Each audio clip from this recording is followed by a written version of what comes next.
അസ്സലാമലൈക്കും ഫ്രണ്ട്സ്, റമദാൻ കഴിയും. അപ്പോൾ ഇന്ന് ഇഫ്താർ പ്രിപ്പറേഷനായിട്ടുള്ളത് നമ്മൾ ഉണ്ടാക്കാൻ പോകുന്നത് ഇറച്ചിച്ചോറാണ്. തലശ്ശേരിക്കാരുടെ സ്വന്തം ഇറച്ചിച്ചോറാണ് ഉണ്ടാക്കാൻ പോകുന്നത് ബീഫിനെ കൊണ്ട്.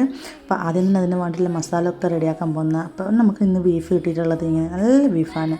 എനിക്കിഷ്ടമാണ് ഇങ്ങനെ എന്താ പറയുക, ഈ കട്ട് ചെയ്തിട്ട് വാങ്ങുന്നതിനെക്കാട്ടും ഞാൻ കട്ട് ചെയ്യുന്നത് എനിക്ക് ഭയങ്കര ഇഷ്ടമാണ്. അപ്പോൾ അതൊക്കെ റെഡിയാക്കി കുക്കറിൽ വെച്ചു. അപ്പോൾ അടുത്ത് നമ്മൾ ഇന്ന് ഉണ്ടാക്കാൻ പോകുന്നതെന്ന് പറയാം കടിയായിട്ട് മുളക് ബജിയാണ്. അപ്പോൾ ഇന്നൊരു വെറൈറ്റി വേണ്ടിയിട്ടേ ഞാൻ ഒന്ന് വെച്ച് ഇതിൻ്റെ ഉള്ളിൽ നിറച്ചിട്ട് നമുക്ക് അങ്ങ് ഉണ്ടാക്കാമെന്ന്.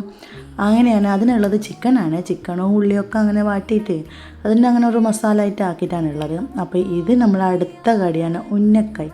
തലശ്ശേരിക്കാട്ട് ഒഴിച്ചുകൂടാൻ പറ്റാത്ത ഉന്നക്കായ് തലശ്ശേരിയിൽ മാത്രമാണ് ഉള്ളതെന്ന് ഞാൻ അറിയില്ല, കണ്ണൂരിൽ പിന്നെ വേറെ എവിടെയെങ്കിലും ഉണ്ടാകുന്ന ഞാൻ അറിയില്ല, ഞാൻ പോയിട്ടില്ല, അതുകൊണ്ടാണ്.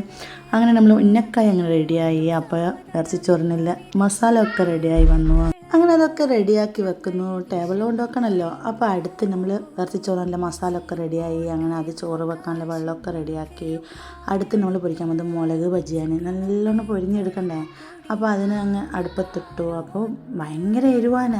എരിവുണ്ടാവുമെന്ന് വിചാരിച്ചിട്ടേ അതിൻ്റെ ഉള്ളിലെ കുരുവൊക്കെ മാറ്റാൻ തന്നു. അപ്പോൾ തന്നെ കൈയൊക്കെ നല്ല എരിവുണ്ടായിന്.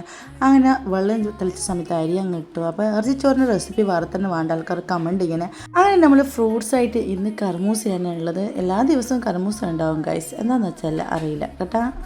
അപ്പോൾ നാരങ്ങ മുറിച്ചു. അങ്ങനെ ജ്യൂസൊക്കെ റെഡിയായി ടേബിളിൽ കൊണ്ടുവച്ച് വാങ്ങൊക്കെ കൊടുക്കുന്നുണ്ട്. അപ്പോൾ അതിൻ്റെ സമയത്ത് ഒഴിച്ചു വെക്കണമല്ലോ. നോമ്പൊക്കെ തുറന്ന് ഗൈസ്, നിങ്ങളെല്ലാവരും നോമ്പ് തുറന്നില്ല. ഇന്നത്തെ വീഡിയോ അടുത്ത എടുക്കണം. ബൈ.